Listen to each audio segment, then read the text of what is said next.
me. I'm going on the air.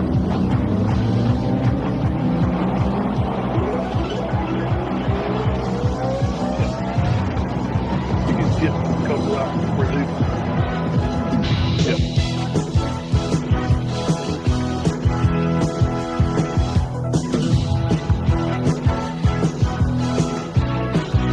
Welcome, everybody, to Survive in Advance on the Gruely True Sports Network. I'm your co-host for Survive in Advance, Mike Goodpaster, and I would like to welcome in my co-host, Steve Risley. Riz, did you put on at least an extra 10 pounds like I did yesterday? Holy cow, Mike! I tell you what, out here in California, everybody eats kind of funny. They're kind of like it's all this health food shit stuff, and you don't eat as often. But yesterday, my wife cooked the most incredible turkey, 14 bliss pounds of butterball turkey. I mean, we had stuffing. We had mashed potatoes to feed the UCLA basketball team, which might have helped them a little better against Michigan State last night if they'd have eaten something. Well, it would help them if they got rid of Steve Alford. But go ahead.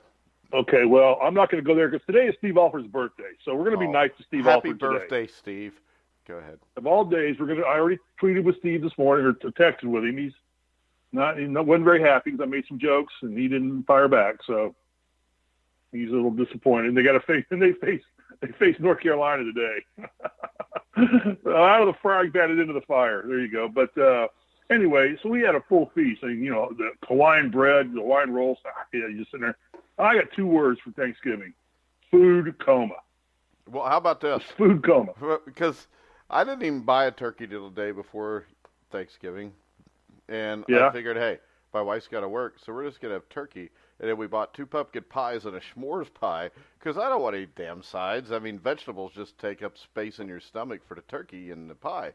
But then my wife yesterday gets up and says, well, you guys got to have sides. So she goes and she makes this green bean casserole, mashed potatoes, and all this. Oh, God, we had green bean casserole. God, it's my favorite thing in the world. We never touched any of it. We didn't eat any of it. We just ate turkey and pie. And this is the thing. Between me and my 2 boys, we took down a 15-pound turkey, 2.5 pumpkin pies, and a s'mores pie.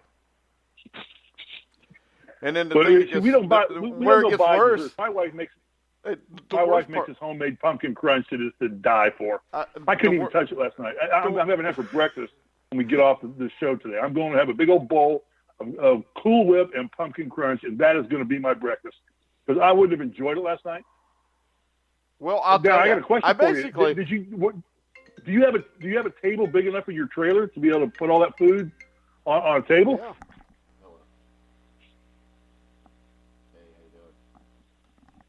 Mike? We joke all the time. I know. Mike? Mike? No, we joke about it all the time. No, he lost me. You there? Yeah, you there? Yeah, I don't know what happened there. But chasing one of your dogs again? What are your dogs? Oh, no, my dogs already made Thanksgiving the day after Thanksgiving even worse because the turkey was still in the pan up on top of the thing because me and my kids were pretty much in a coma. No. We laid there and watched TV till like 3 in the morning. We saw every football, basketball game we could think of. And then I hear this big crash this morning. And I go in and they'd pulled it off. And they still had all the water and the juice. And it's like all over the place. But the good thing was I didn't have to take it outside and dump it out because all 3 of them just looked up and ate everything that was left. But there you go, right out of a Christmas story. Yeah, it was just like a Christmas story, except by screaming and cussing at the dogs. But I think I've got the turkey smell cleaned out of the kitchen almost now. So let's start off. That's a great smell. Leave that in the kitchen. No, it's the smell of turkey that sat all night in water. It's not a good smell. No, that's not good. No, it's not good at all. So let's go ahead. Let's start off with the Chicago Bears, Detroit Lions. Bears beat the Lions 23-16. Chase Daniel had a great game as the backup quarterback. He was 27 for 37, 230 yards, 2 touchdowns. Jordan Howard only carried the ball 7 times for 13 yards. The thing that stuck out to me is this, though. Number one, I think the Bears' play calling, getting receivers open, is amazing. And defensively, this team is really good. But my question to you, Steve, is could these guys upset a Rams or a Saints in the playoffs to get to the NFC Championship game? Or are they just the 3rd best team in the NFC and it's not going to get any better than that. You know, I don't think any strong offensive team wants to face a brutal defensive team in the playoffs because defense wins championships. I mean, that's a coined phrase. I get that. But when you come up against a defense like the Bears can throw at you and a coach like Matt Nagy, you know, I think the Bears are dangerous right now. I think they're incredibly dangerous. They are just getting – and they're getting better every week. Now, so, yes, I think they can beat.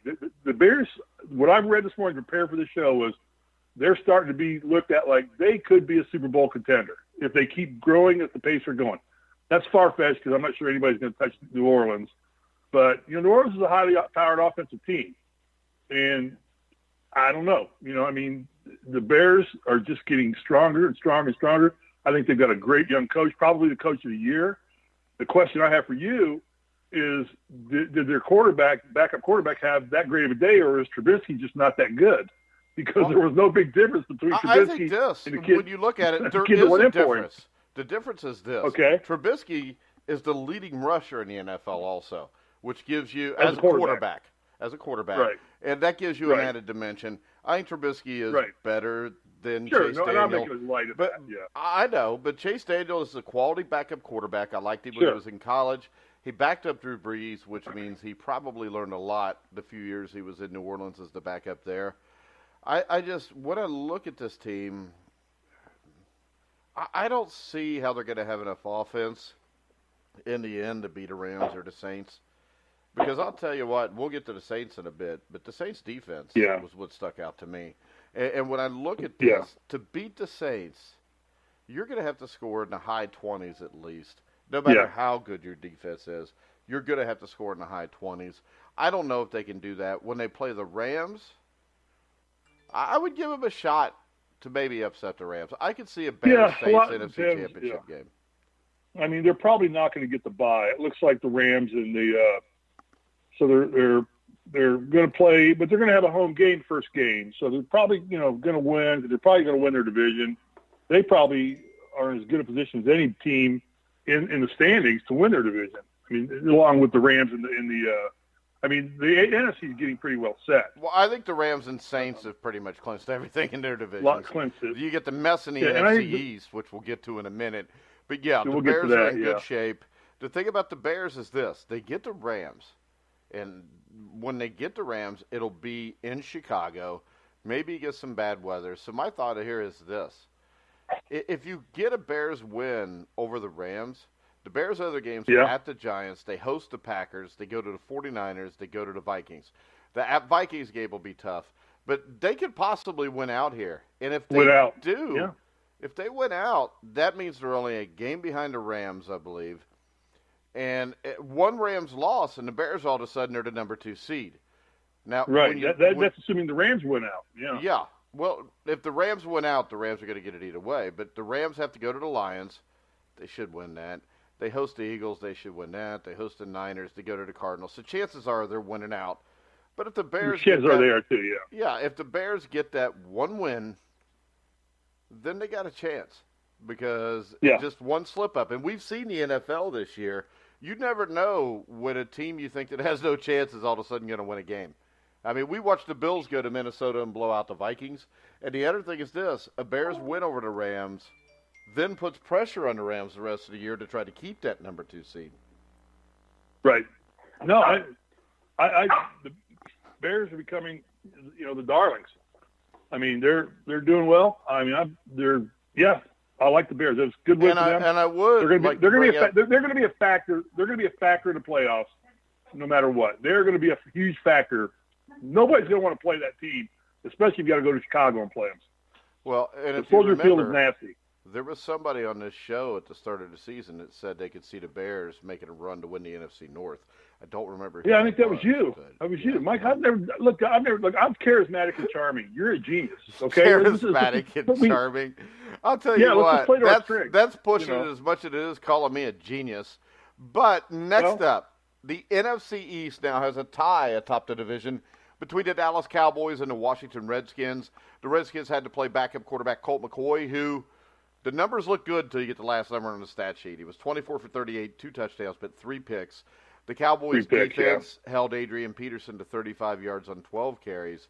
And Right. I think the thing that stands out the most here, Prescott had a great game. Elliott had a great game. But Amari Cooper, 8 receptions, 180 yards. And you know our buddy Anthony Servino. Let me ask you this question. Loved this. How good a deal was it for the club Cowboys? Now, there's a two-part question to this. How good a deal was it for the Cowboys to get Amari Cooper? And then, does this make Jerry Jones look like a genius? Because he pulls this crap out of his hat when we all hate the guy and think he's an idiot. But then he goes and makes a trade like this. And the Cowboys now are going to win their division probably. They're going to be dealt with in the playoffs. And he's taking this team by making one great move, if you call it a great move. I'll let you make that decision. Well, I think it was a great move for the Raiders and the Cowboys. Like George Steinbrenner. We hate him, but he always finds ways to win. Not really, because Jerry Jones hasn't. I mean, and what did he do? He found a way to make the playoffs and get bludgeoned in the first round by the Chicago Bears. To me, that's the only thing he did here. Okay. He needs a head coach. And when you look at this, I don't think this is a done deal that the Cowboys win this division. Because the Cowboys next up, they play the New Orleans Saints. They're going to lose. They play the Eagles. They should win. They're at Indianapolis. I think they're going to lose that game. And right there, that drops you to, what, 7 losses? They've got to go to the Giants. They should beat the Bucs and the Eagles. The at-Giants game could be dangerous at the end of the season. The only saving grace here is Colt McCoy. And I know a lot of people say, you know, he's a good backup, and that's true. He's a good backup. But if you figure the Cowboys lose those 2 games to finish 9-7, the Redskins are at the Eagles. It's a winnable game, especially the way the Eagles are playing. They host the Giants. They go at the Jaguars, at the Titans. They host, or they go to the Redskins, or they host the Eagles. So when you look at it, I could see both of these teams ending up 9-7. Then it comes down to tiebreakers. So I don't think this is over with. Let me ask you this. Do we close the book on Colt McCoy yet? Because here's the deal. He hadn't started a game in 4 years. Okay, so he's not started. He really, because of the short week, didn't get any real solid reps with the offense. We looked at his numbers. Aside from the interceptions, he had a pretty good throwing day. You know, the picks, but is that a timing thing that he gets down with the receivers? They get their routes. Well, I think it's this. And I think I wouldn't close the book on Colt McCoy yet. I'm not closing the book on him. He's a good backup quarterback. If I was closing the book, I would say he's a Dallas starting is going to quarterback win now. the division. The rest of the year, he's a starting quarterback. But when we look at this, I mean, Colt McCoy is good enough to get you some wins. He's not Drew Brees. Of course, nobody's Drew Brees from what I saw last night. So, yeah, I think the Redskins still have a chance. I think a lot of it's timing. I also think a lot of it is the Redskins' offensive line is just terrible. I mean, McCoy was under duress every snap yesterday, it seemed like. The Cowboys' D-line is really good. But for all those Cowboy fans who think, well, we've turned the corner, we'll see what happens next week. If you do this next week, then I'll believe. And then I'll think you got a Super Bowl contender. But I highly doubt they do this next week. I don't know that the Cowboys are a Super Bowl contender. I don't think they're that strong. But I think that with picking up Amari Cooper, they made themselves a playoff contender for sure. And I think they have as good a shot as anybody to win that East and get in the playoffs. And then, like I said, playoffs are, one and done is a different world than playing league play. We've talked about that many times. Yeah, in Jason every sport Garrett's talked about. But one and done he can't do that. Yeah, well, yeah, but I mean, Dax Prescott looked good. Ezekiel Elliott runs with strength and power. You keep those guys healthy. I think the Cowboys, not as much as the Bears, but the Cowboys, if they get in, all of a sudden become dangerous. I don't think they just become dangerous. A team. That's like saying if the Bengals get in, they're dangerous because they've got no head coach. Yeah, well, yeah. I mean, I'm not. They have the weakest head coach of the coaches that are in line to make the playoffs. Seem to have the least control over his team. Next up, the New Orleans Saints beat the Atlanta Falcons 31-17. Yeah, what do we need to talk about? Saints are great. Falcons are underachieving like no tomorrow. This is the thing. Is Dan Quinn's job on the line? When you look at this, I think it is. That's the big question. When you look at this game, Drew Brees only threw for 171 yards. They ran. 4 touchdowns? They averaged about 6 yards a carry, though. Yeah, 4 touchdowns, but they averaged 6 yards a carry, and the defense was really good. And if the Saints' defense is really good, they might as well just give them the Lombardi Trophy. Yeah, I mean, do we need to spend a lot of time on this game? The Saints are arguably right now the best team in the NFL. Right now, arguably. I mean, not even really arguably. They just are the best team in the NFL right now. Injuries can change that, obviously, but Breeze is the leading MVP candidate. McVay has done a super job of building a team of solid on both ends of the ball, offense and defense. Who? The more interesting story here is the Falcons. This is a team that was in the Super Bowl, 2 years ago? Yeah. And they've got some talent with Ryan and Julio Jones. And but it's a lot of injuries. You take off Devontae Freeman, 6 starters on defense. I don't think Dan Quinn's job should be in trouble. The only question, the owner came out today and gave the proverbial kiss of death and said, "No, I still have confidence in him," which is you better start winning some games to finish out the season strong. Yeah. All right. So we've established the Saints are great. Yeah, Saints are great. Do we need to spend a lot of time on that? No, it's just the Saints are great. So yeah, the Saints are great. The Bears are very good, and the Cowboys are better. And here's the last thing I'll say about the Saints. You know what's fun about the Saints? They're fun to watch. Oh yeah, Drew Brees. I mean, that's a team that just scores any way they want to on you. They look like they love playing with each other. They play both sides of the ball equally as well. They're just, I mean, I enjoy watching a Saints team play. They're just fun to watch. All right. They don't grind, they glide. They don't grind, they glide. There's not a whole lot to talk about NFL-wise this week. I don't think there's too many great matchups. We're not going to pay any attention to the Giants-Eagles, the Jaguars-Bills. One game that does stand out to me, and this is huge for wild card implications, the 5-5 Seattle Seahawks travel to Carolina to play the 6-4 Panthers. This is I got a the game. Seahawks in this game. This game is huge for both of these teams, especially Seattle. Right. Because Seattle, the rest of their schedule is a killer, including this game. But you got Cam Newton against Russell Wilson. Who do you like in this one, Steve? I like the Seahawks. I think the Panthers are self-imploding quietly. I just think that you're going to see Newton press more, try and do more things on his own, use his athleticism again, which I've gone on record many times saying I'm not a big fan of that. I think that they'll self-destruct slowly because Newton will just say he's going to try and take over the game and he wants to be the hero. And I think that they'll implode. I think Russell Wilson is one of the 3 or 4 best quarterbacks in the game right now. You harped on that forever, and I agree with you. And I think that he's just cool under pressure. He's got a Super Bowl championship on his finger. I think Seahawks just, I like Pete Carroll as a coach. I think he coaches that team well. I know you're not a big fan of his, but he has that personality. His personality is embodied into that team. I think Seahawks come away with this win and become a playoff factor. All right. I'm going to go with the Panthers in a close game. I think the Panthers are just a little bit better overall as a team. No, I think they are, but I think they're Cam Newton is just such an unknown commodity. Well, I think that Russell Wilson's the more steady pick. Yeah, but we don't know what Cam Newton's going to show up. I'm going to go with the Panthers. I think they win a close game. I hope I'm wrong. Okay. And then next up, we've got the Raiders-Ravens, which nobody cares about. The 49ers-Bucks, which nobody cares about. The Browns and Bengals, before you go any farther, let me just set the tone for some narrative here. The division leaders are pretty well done. I mean, we pretty well got pretty well figured out who's going to win the divisions.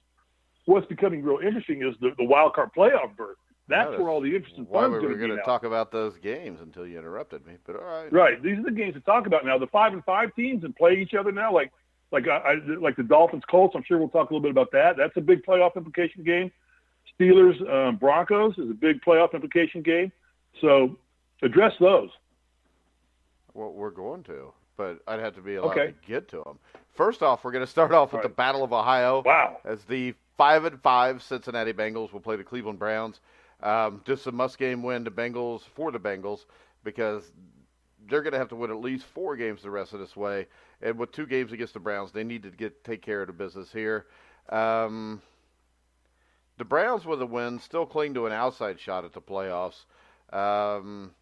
This game, to me, is just a mess waiting to happen for Cincinnati. It's not that I think the Browns are that good, but you got Baker Mayfield as a young quarterback. You got him going up against Marvin Lewis's defense, and Marvin Lewis he's an idiot. I mean, there's no other way to put it. He's a complete moron who should not be in the NFL. He's just a limp-wristed sissy. What's your take on this game? I think the Browns are not ready to make the playoffs yet, and I think the Bengals are a playoff team. Despite, I think the stupidest move the Bengals made was bringing Marvin Lewis, losing his coach in the last 3 years in the NFL, and to be a member of that staff. I don't understand that. Just Hugh Jackson. I'm sorry, Hugh Jackson. Just the culture alone of bringing him in signals bad news. It's like, let's bring a losing coach who was 3-35 or something like that, 36, 37 in his last 3 years. Let's bring him into our and think we're going to get better. I mean, that to me just says a lot about the leadership of the Bengals. But I still like Andy Dalton. I still like AC Green. I still like their players. AC I still Green like played for the Cincinnati. Lakers in the 80s, Steve. AC, what's his name? AJ Green. AC Green was the guy that claimed to be a virgin while playing in the NBA until he was 32. That's right. Yeah, you're right. All right. Which, that's not true because I think he dated a Kardashian. No, there's no way. Because if he dated a Kardashian, it had to be the mom because that was in the 1980s and none of them girls were alive yet, probably. Well, he may have. The mom has a 30-year-old boyfriend. Yeah. And she has a former husband is now a woman. So, hey, anything can happen in a world of sports. Yeah, you can have with the Kardashians, no doubt. All right. But no, I like the Bengals here. They're playing at Cincinnati. I think the Bengals know it's a must-win. Andy Dalton still is a clutch quarterback. The guy gets it done. When he has the opportunity, when he's not being coached to lose, I think Andy Dalton's a really good quarterback. The problem is Andy Dalton gets coached to lose too much. That's my opinion. All right.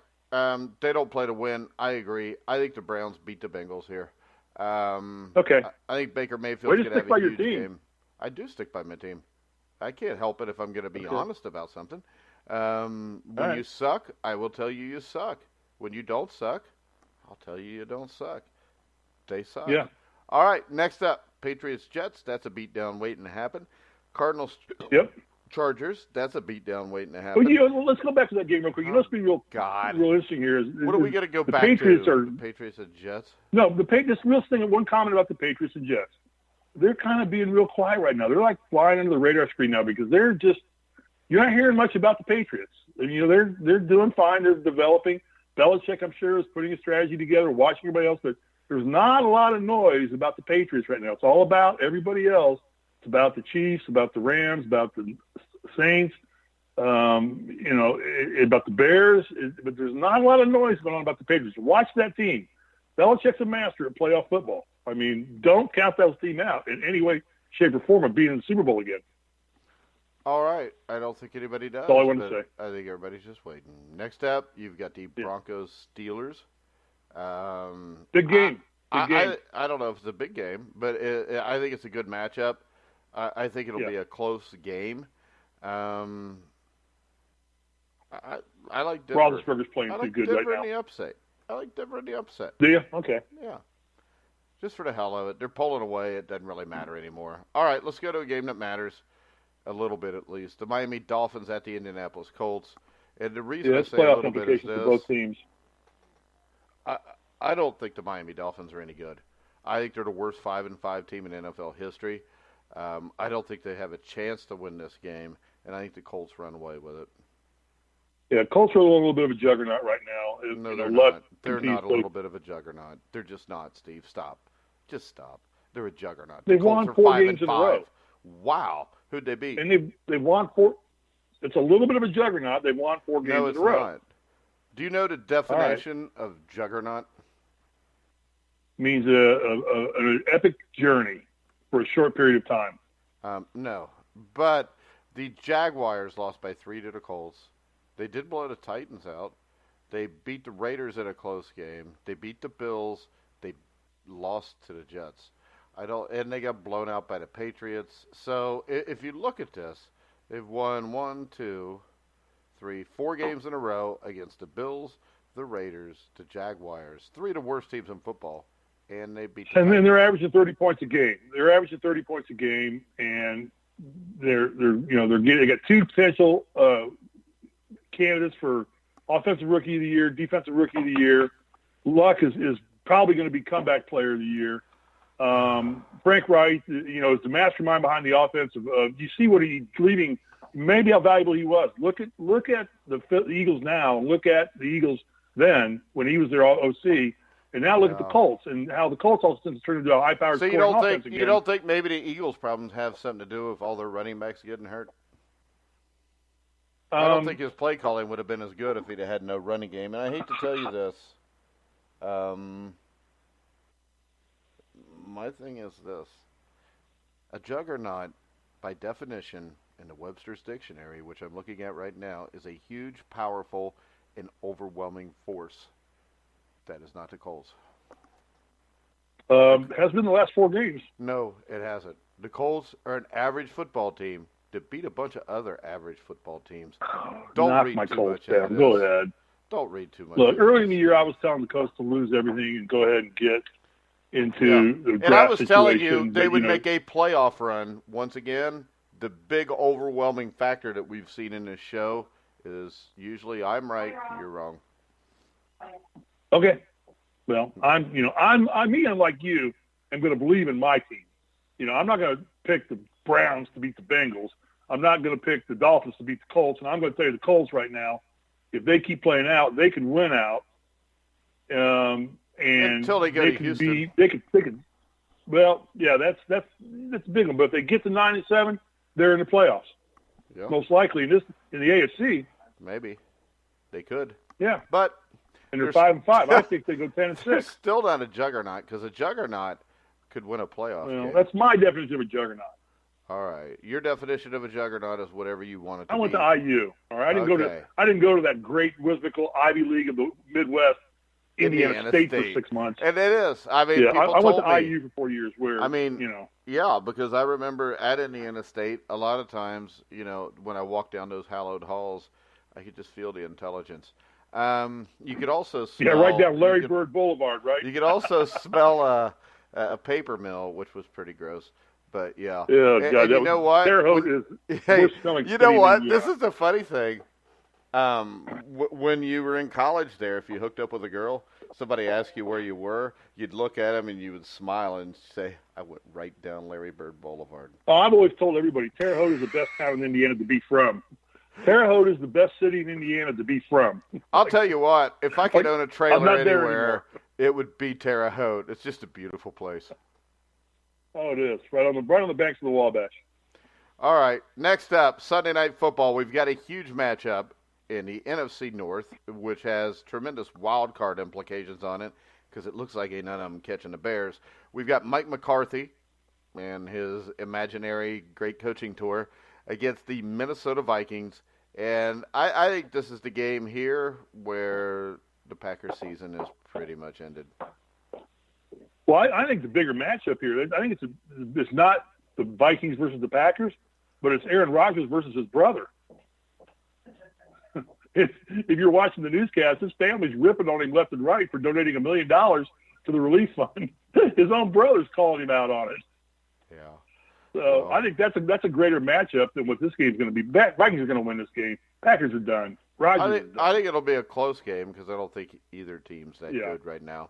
Aaron's down to the point. He's like Brett Favre now. He's going to have great games again. And I said this at the beginning of the year. He's going to have great games. He's going to go back and say, that's the Aaron Rodgers we know and love. But he's not going to do it consistently anymore. Not in the current configuration of the Green Bay Packers. He doesn't have Jordan Nelson anymore. The team is not that good. And I'm not going to say anymore because I think if you gave him a head coach and a general manager, that he could. I mean, we've seen it because there's guys a lot older than him tearing it up. They just need to make some changes in Green Bay, and I don't know if they will. That's the problem. The Packers are so tradition-laden. So for them to make changes is like trying to move an aircraft carrier. Well, and the biggest problem is this. Even if you fire Mike McCarthy, if you keep the GM, what's his name, Thompson, they're still going to suck because the guy's an idiot. Next up, the Tennessee Titans, another one of the 5-5 teams, will go to Houston to battle in Texas. This is a huge game. I need the Titans to win this game. You never know what the Titans are going to do. They may show up and be the best team in the NFL. They may show up and get buried. But a Tennessee Titan win here, and then a Colts win over the Dolphins, and all of a sudden you got a three-way race for the AFC Three-way South. tie for the first place, now, yeah. I think the Texans are just a better team than the Titans. I think they'll win the game. But I think Mike Vrabel's a good coach. A couple days extra to prepare. I think it'll be a close game, but I like the Texans to win it. Yeah, I think we caught Tennessee on a favorable day for the Colts when the Colts played them. You know, because the Titans are just up and down. They're just not a consistent team. But when they play good football, they're as good as any playoff contending team in the league. But they just don't know which team's going to show up. You know, they're kind of like the Carolina Panthers. The Panthers are the same boat. I've seen the Panthers look like, well, they're going to be in the Super Bowl. Then I've seen them like, are you kidding me? This team, you know, she had the first round draft pick. The Titans are kind of heading in that same direction this year. So, I mean, I'm hoping the Titans have one of those miraculously great games just to tie it all up and bring it all back to even and go from scratch from here. Because I think if those three teams go back to scratch, I like the Colts better than any of them. But that's me being loyal to my own team. I get that. But, you know. But it's just a big game. So, again, it's really interesting. The big star teams right now are kind of all, you know, okay, we know what they're going to do. You know, we were done. But all these 5-5 teams sitting there right now are just – that's the fun of the last 6 weeks of the NFL football, in my opinion, is watching those guys play. All right. And we're all going to start rooting for certain teams. Like, I'm rooting for the Titans right now. Well, that's exciting for Titans fans to know that the immortal Steve Risley is rooting for them. I didn't say that sarcastically either. I meant it. So, next up, we're going to talk a little college football. We got rivalry weekend, and we've got some... Wait, just finish it. I'll call it what it is. The only reason I'm rooting for the Titans is because they can help the Colts if they win. That's the only reason I'm rooting for them. I don't give a damn about you're just national using them. Tennessee Titans. Using them. All right. You know, it's time for college. It's totally self-gratifying for me to root for them. Because right now, college football has become more interesting in the NFL, at least the games this weekend. Hey, listen, I wrote this down, but we'll start. Let me say this first. I think when we talk Monday on Panic Monday and we kind of go over the college football, I have a strong feeling that the CFP, I don't call it BCS anymore, CFP standings will not look like they do today. Well, obviously not. I'm going to go on a limb and say that. I think they're going to look a lot differently. Don't know how, but I think they're going to be different. Okay. Now, go ahead and eloquate your genius. I don't think there's ever been a week where they weren't different. But we're going to start off with the 4 o'clock game today. We're just going to talk about it quickly because a lot of people will hear this. It's already over. The University of South Florida at Central Florida. South Florida is a big game. Good football team. And I think Central Florida is coming off a huge win over Cincinnati. And I say huge because the Bearcats were ranked. They blew them out 38-13. The defense looked good.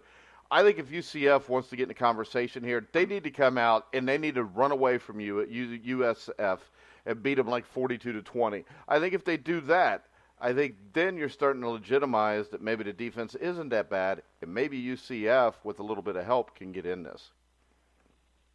Yeah, I just don't see a way they're going to. I mean, I hope you're right, Mike. I really do, just for the value of, I believe, a team that goes undefeated 2 years in a row and doesn't get a chance to play for national championship in a playoff system is screwed up. So for that reason, I hope that you're right. But I don't think there's a chance. Too many things would have to happen for UCF to get in the top 4. Well, see, and I don't think all of those things are going to happen. I think a lot of those things could happen, though. And when you get some of them happen, but a lot's not enough. It has to be all of them.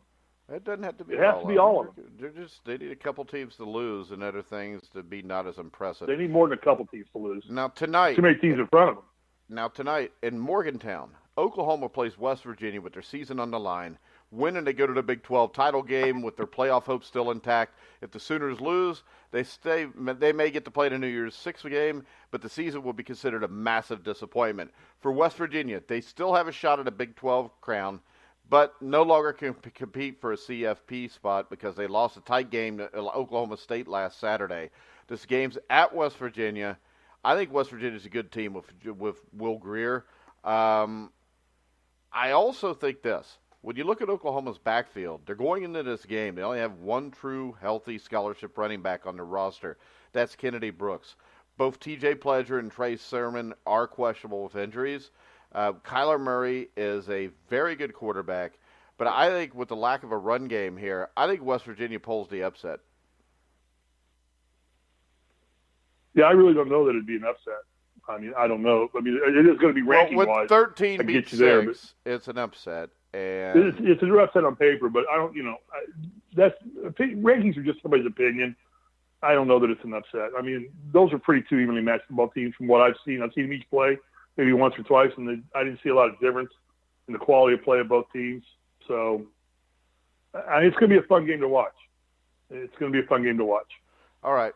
The funnest Other than game that, to watch I mean, right now, I'm not as genius as you are, so my head is kind of spinning, not wanting to make a lot of predictions.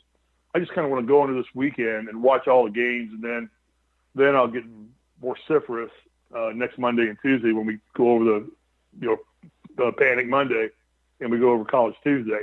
Then I get opinionated about it. But right now, there's just so much on the table this weekend that it's just what a fun weekend. I mean, and the great thing about it is out here in LA, it is 9:30 out here, and I'm in the second quarter. I'm halfway through the first quarter, end of the first quarter of Nebraska, Iowa. You wake up at 8 o'clock in the morning, you're watching college football games, you're watching NBA or college basketball games. I mean, you wake up, and I'm a sports on at 8 o'clock in the morning.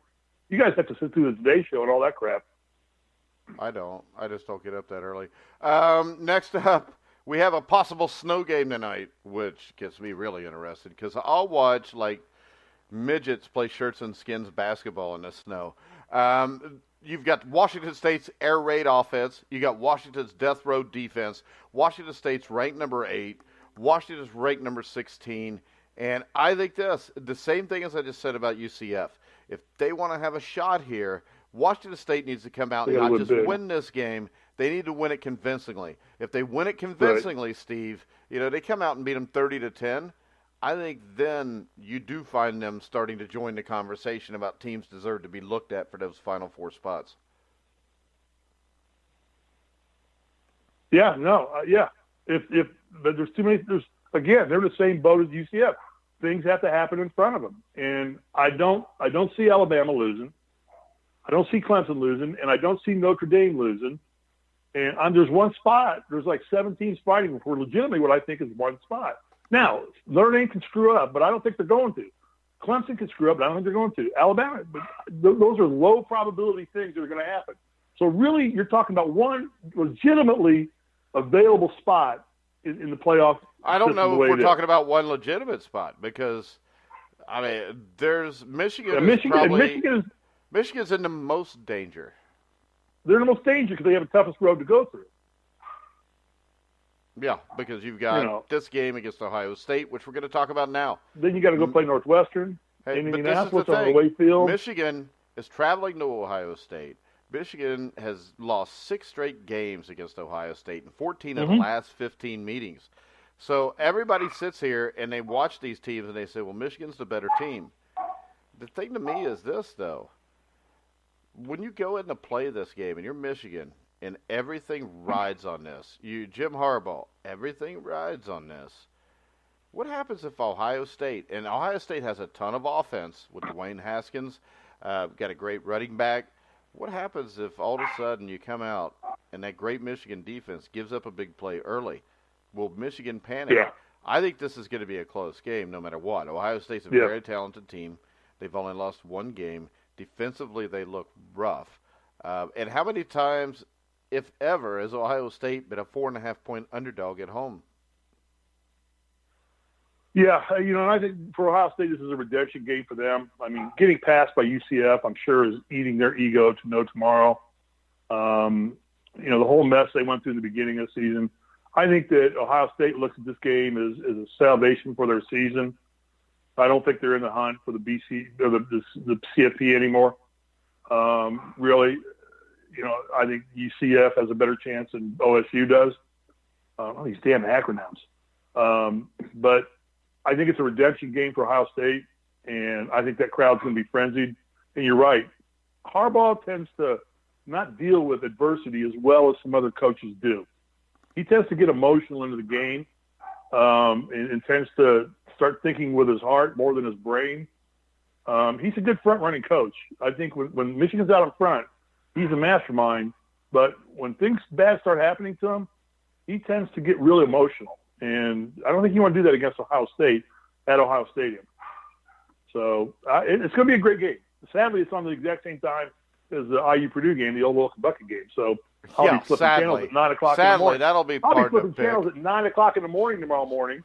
You're not going to be watching you guys are all have to wait till noon. I can see it at 9. Yeah, but you're not watching Indiana Purdue. You know that. You're watching Ohio State and Michigan. I'll be flipping back and forth. Yeah. I mean, it's a bowl game for Indiana. If Indiana wins the game, they get to go to a bowl, which even the Tax-a-Derby Tag Bowl would be a great thing. Acting like a regular season game as a bowl game is exactly what Indiana people do. Exactly. Yeah, no, I get it. I understand. But and it's against Purdue. My alma mater. I got to be behind them a little bit. All right. I'll tell you what, if you're not watching Nebraska-Iowa right now, it's a dogfight. These two teams don't like each other. See, I'm doing a show, so I wanted to concentrate on what I was doing. I can multitask. Sure you can. All right, next up. All right, what else we got? So, what other games Risley's are up there? Notre Dame Fighting Irish will play the USC Trojans. Yeah. I think Notre Dame blows them out. We've talked about this for weeks, so this is where Notre Dame has a tendency to screw it up. No, I don't think this is the year it happens. Yeah, USC is 5-6. They just lost to a 2-8 UCLA team. Right. They're probably going to fire their coach. If Notre Dame kicks their asses bad enough, they probably will. So you think there's no chance for USC win? No, there's not. I never say there's no chance. The words you never use are always, ever, no, never. Those are words you never use in sports because there's always a chance, right? But I can tell you right out here, there's more people in LA, and I'm out here. More people are more excited about Notre Dame coming into town than they are about the game being played. I mean, the tickets are being sold because Notre Dame is coming to the Coliseum to play football. And most people that are coming here are probably going to watch Notre Dame play and don't really care much about USC. So the fan base out here is going to be probably very Notre Dame prominent. I haven't seen Notre Dame falter like we have. Have you seen them? They've gotten stronger as the years gone on. Yeah, they've gotten stronger because ever since Ian Book became the quarterback, they became a very good team. If they weren't playing Ian Book, I would give them a shot here. But Syracuse, I think, is a much better team than USC. They looked bad last week against them, so I'm going to assume Notre Dame handles business and secures their spot as either the 2 or 3 seed in the playoffs. And really, as long as they stay 2 or 3, I don't care because they're going to play the same team anyway. Like I said, with last show we did, the only thing that matters is whether they're 2 or 3 now is what color jersey they wear. Or if they get choice to wear whatever color jersey they want to. That's all that matters at this point because nobody's going to touch Alabama if Alabama stays undefeated. So they're going to be number 1. I'm just grateful that they don't have to drop to 4 and end up having to play Alabama in the semi game. All right, guys. If you listened to us the other night, at the end of the show, we did a Duke Gonzaga preview, and Risley said that Duke would win the game pretty easily. And I said Gonzaga would win, and I just wanted to bring this up since I was right.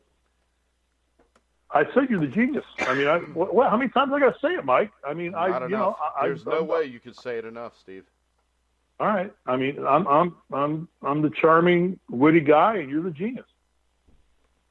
You know. And more handsome than you. But the game was a good game. I mean, I tell you what, I don't think I'd want if I was Gonzaga. I would not want to face North Carolina or Duke. I mean, in the playoffs because that's an undisciplined, unput together Duke basketball team that didn't play like a team, played like a bunch of great, talented individuals. And Gonzaga may be the best coach team that I've seen play college basketball this year, and the most unit of a team with that kind of talent. I mean, and I think they won because I think they were a better team. But I still think Duke has more talent. And it kind of seemed like Krzyzewski wasn't just really into coaching this game that much. He didn't. He kind of let them play. Made a lot of critical mistakes. You and Colin had this discussion. I think sometimes a loss like this is the best thing that can happen to you, and I think that's why he looked that way. Because if this team skates by on talent, the one thing we do know about sports is this: in the end, usually talent is not enough. You got to have more. You got to have the intangibles. You got to have emotion. You got to have unity as a team. And right now, Duke does not have that. And the easiest way to wake them up is to come out and play a team that does have all those things and get beat. And remember, Gonzaga is missing the best shooter on their team during this game. Right. Yeah, they weren't at full strength either. So, but Mark Few is arguably one of the best coaches in college basketball. He's got a very high-performing team there, and they're winning because they have a lot of talent, first off, and they are a high-performing team. That team played very solid together. But in the end, I mean, Duke had plenty of opportunity to win that game. I mean, you know, they still could have come out on top in that game. They just made some individual choices that weren't the best choices. But in this case, and I'm the big proponent of I never find value in losing. This is the one time where my argument doesn't hold water as much, because there probably was value in Duke losing because they're a bunch of uneducated freshmen who don't understand the part of playing together and trusting each other and working as a team. So if that's the message that Coach K takes back to his team this week, I feel bad for Indiana going in there next week, because they're not going to have a chance. Yeah, because I got to think Duke's going to come out with a vengeance. Indiana for next Tuesday night's game was what just happened. Because I guarantee you, they're going to come out emotional, unified, with 8,000 or 9,000 at Cameron Indoor and screaming their lungs out. But the thing is this, if you're Indiana, at this point of the season, isn't that what you want, though? Sure. You want to give them their best to find out what you got to do. Right. IU's got nothing to lose in this game. Duke has everything to lose. IU has nothing to lose by going into Cameron Indoor Arena and Camden, and going there and playing at Duke. Cameron, all right. Well, it's one or the other. They have, I keep wanting to call it the Dean Dome, but that's North Carolina, isn't it? Isn't that the Dean Dome? Yeah, that's where Dean Smith coached, which is not. All I know is Assembly Hall. Right. Okay. But now it's the Simon Scott Assembly Hall. I refuse to call it that, though. I mean, I do too. I don't call it the Simon Scott Assembly Hall. It's just Assembly Hall to me. Hey, and tonight, the Indiana Hoosiers will play the vaunted UC Davis, whatever they're called. And you can hear me, Steve, and Colin after the game with a live post-game show. Me and Steve will be back on Monday. Was there anything else you wanted to talk about, Steve, before you interrupt my closing? Well, I mean, here in a couple hours, we got Tiger and Phil going at it. Yeah. And? So, other than that, let me see what else we got. Okay, last question. You going shopping today for the rest of the day? You doing the Black Friday thing? No. No, me either. You know what? Here's the greatest thing in the world about being married 34 years and having a 24-year-old son. 2 words. Gift cards. It's like 34 years. It's like, here, just take money and go get what you want. Yeah. Here, I'm trying to tell my 24-year-old son what he needs for Christmas, what I want to give him. Here's a gift card. Go get what you want. What we're doing today is me and my wife are going out to help all the neighbors decorate the trailer park we live in. So that'll be fun. And then we'll drink some eggnog and stuff and shave the back hair off of each other. We were thinking about getting a new trailer because I'd like to have like a second bedroom. I'm plopping my butt down in front of my TV. I'm going to watch Tiger and Phil. Then I'm going to watch UCLA, North Carolina. Then I'm going to watch Indiana and UC Davis. Indiana's a 22-point favorite in this game. You think they cover the spread? Yes, and if they don't, we'll talk about it tonight. Okay, very good. But wrap it up, Mike. We're going to wrap the week up. Make sure you come back and listen to me, Steve, on Survive in Advance Monday on thegruelingtruth.net. You can follow us at Twitter at GruelingTruth or at SurviveTheMagic. You can hear all of our shows on iHeartRadio, Spotify, TuneIn, Spreaker, Stitcher. Wherever you find sports podcasts, you'll find The Grueling Truth. So for Steve Risley, I'm Mike Goodpaster. You've been listening to The Grueling Truth, where the legends speak.